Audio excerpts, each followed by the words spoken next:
Imagine this. It's 1933. A man wakes up at 4 in the morning. He has no car, no gym membership, no protein powder, and barely enough money to feed his family. He laces up his worn-out boots, walks miles to a work site, and spends the next 10 hours swinging a sledgehammer, pouring concrete, hauling timber, and building bridges with his bare hands. He comes home, eats one meal, sleeps, and does it all again the next day. That man was not an athlete. He was not a bodybuilder. He was a regular American worker during the Great Depression.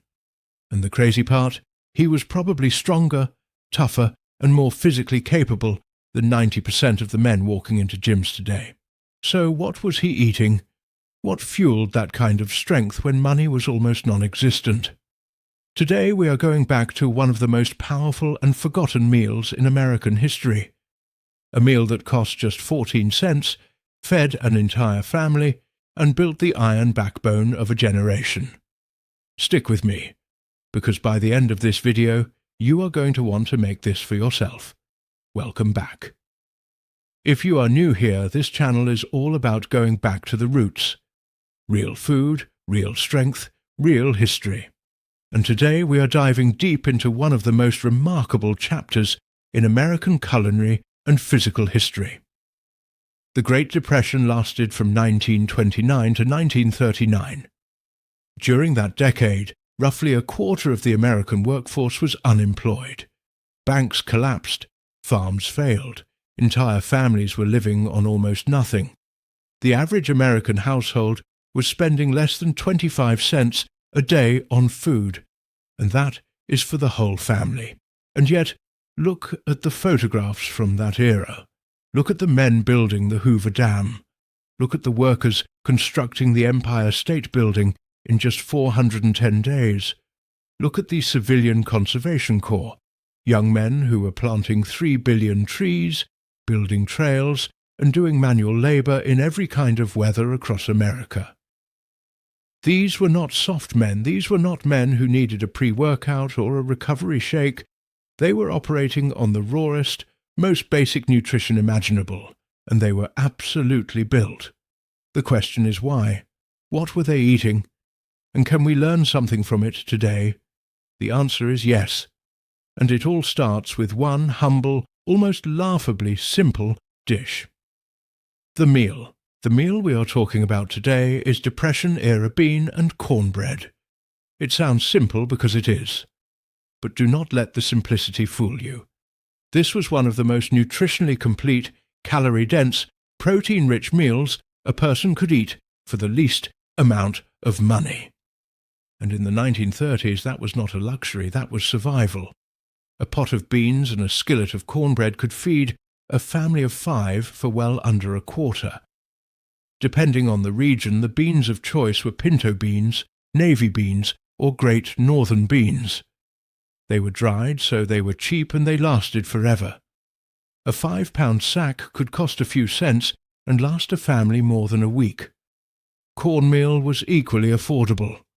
A bag of stone-ground cornmeal was one of the cheapest staples at any general store in America during the Depression.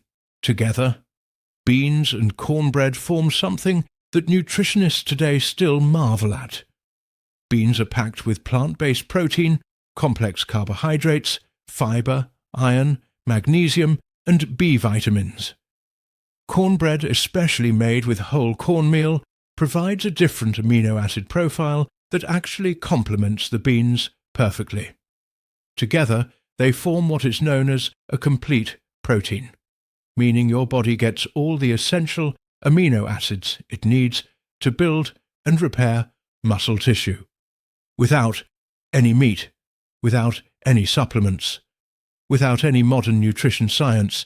These men stumbled into one of the most powerful food combinations in human history purely out of necessity.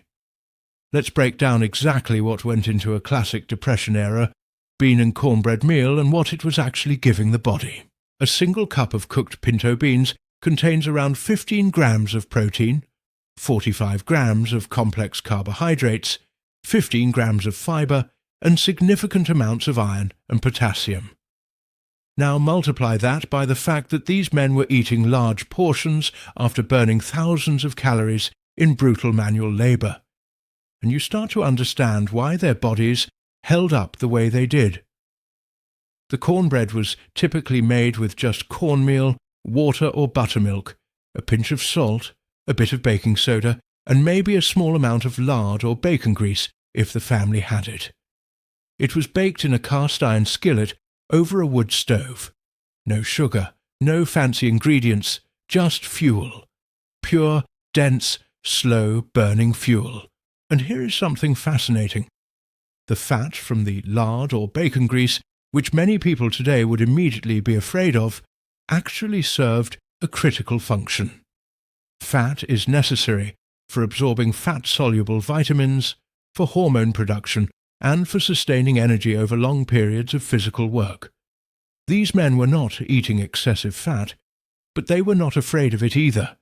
They needed every calorie they could get. The lifestyle behind the strength. Now, here is where we need to have an honest conversation. Because the food was not the only reason these men were as strong as they were. The food was the foundation, but the lifestyle was the builder. These men were doing what we would now call functional fitness every single day of their lives. They were not doing 3 sets of 10 at a gym. They were swinging picks and axes for 8 to 12 hours straight. They were carrying 100-pound bags of concrete up scaffolding. They were digging ditches by hand in summer heat and winter cold. Every muscle in their bodies was engaged constantly, not just in isolated movements, but in full compound, total body effort. Think about what that does to the human body over time. The kind of strength they built was not cosmetic, it was structural. It went deep into the tendons, the joints, the stabilizing muscles that most gym-goers never even touch.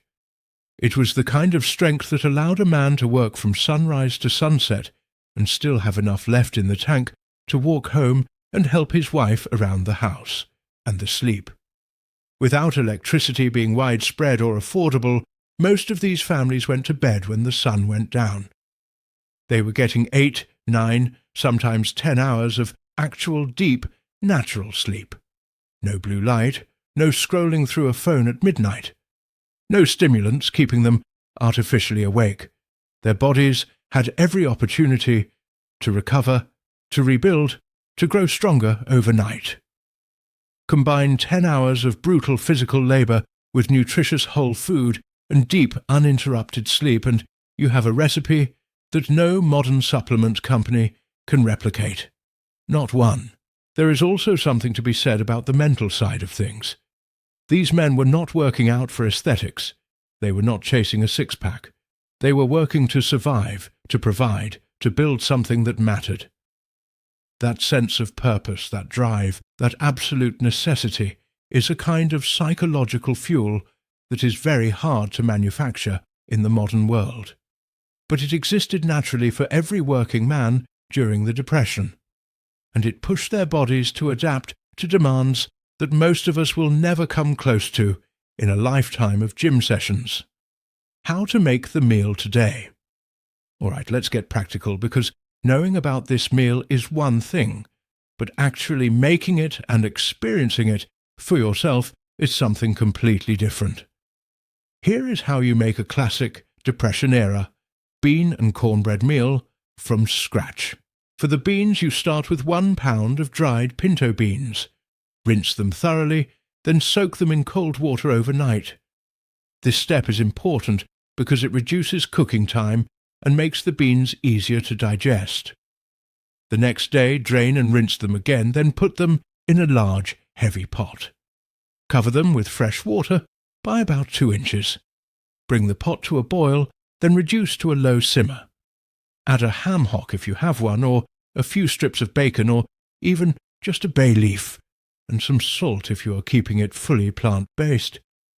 Let them cook for 2 to 3 hours, stirring occasionally and adding more water as needed, until the beans are completely tender and the broth has thickened into something that resembles a rich, hearty gravy.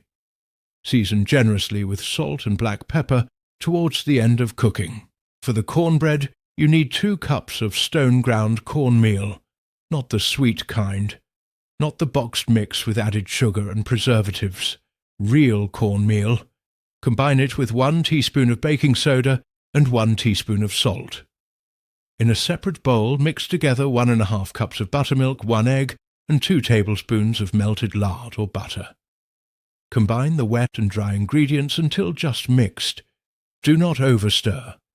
Pour the batter into a well-seasoned cast-iron skillet that you have preheated, with a little fat in the oven at 425 degrees Fahrenheit. Bake for 20 to 25 minutes until golden brown on top and a toothpick comes out clean. When you take it out of the oven, the crust should be slightly crispy on the bottom and the inside should be dense and moist. Ladle a big bowl of beans and set a warm wedge of cornbread on the side. That is it. That is the whole meal, and I promise you, the first time you eat it, you are going to be shocked at how satisfying it is.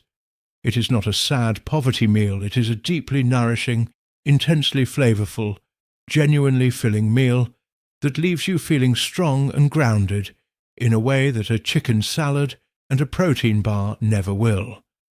The total cost of this meal today, even buying quality ingredients, is still remarkably low. A pound of dried pinto beans, a bag of good cornmeal, some buttermilk and an egg. You are looking at somewhere between $1 and $2 for a meal that serves 4 to 6 people. The Depression-era price was 14 cents. Adjusted for inflation, it is still one of the cheapest meals you can put on a table. What we lost and what we can reclaim. Here is the part of this video that I really want you to sit with. Because we live in a time when food has never been more abundant, more varied, more accessible, and yet people have never been more confused, more unhealthy, more overweight, and more disconnected from the basic act of feeding themselves properly. The men and women of the Depression era did not have access to nutrition labels. They did not have dietitians or fitness coaches. They did not have 100 YouTube channels telling them what to eat. They had what was available, they cooked it simply, they ate until they were full, and they went to work. And they were, by almost every measurable physical standard, tougher and more capable than the average person today. We have overcomplicated food in a way that would be completely alien to someone from that era.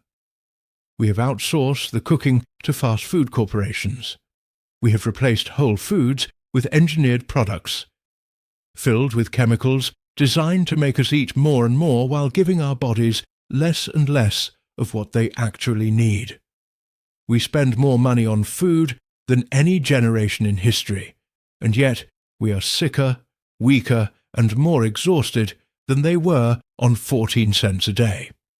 That is not a lecture. That is just a fact worth thinking about. The lesson from the Depression-era meal is not that you need to be poor to be strong. The lesson is that simplicity, quality, and consistency are the foundations of real nourishment. Whole foods, simply prepared, eaten regularly, in combination with hard physical work and proper rest. That formula built bridges and dams and entire cities. It can absolutely build a strong, healthy body in the modern world. You do not need a perfect diet. You do not need 20 supplements. You do not need to track every macro. You need whole food, honest work, good sleep, and the discipline to repeat that pattern day after day. The strongest generation in American history proved that, without even trying to prove it. It was just how they lived. Here is what I want you to do this week. I want you to make this meal. Actually make it. Go to the grocery store, buy a bag of dried pinto beans and a bag of stone-ground cornmeal, and cook this from scratch. No shortcuts, no canned beans if you can avoid it. Soak them overnight, cook them low and slow, make the cornbread in a cast-iron skillet, and sit down and eat it. And while you are eating it, I want you to think about those men, the ones who built this country on this food, the ones who did not complain about their limited options, but instead made something nourishing and powerful out of almost nothing. There is something deeply humbling and deeply motivating about connecting with that. If you make this meal, drop a comment below and let me know what you thought. Did it surprise you? Did it fill you up more than you expected? Did it make you think differently about how you eat? I read every single comment and I genuinely want to hear from you. If you found this video valuable, please hit the like button right now. It takes 2 seconds and it makes a massive difference in helping this channel reach more people who want to reconnect with real food and real strength. And if you are not subscribed yet, subscribe and turn on the bell notification so you never miss a video. We post every week and every single video is built around the same idea, going back to the basics to build something real. There is also a link in the description to a full written recipe for this meal with measurements and step-by-step instructions you can print out and take into the kitchen. It's completely free. Go grab it. Thank you for watching. Now go cook something real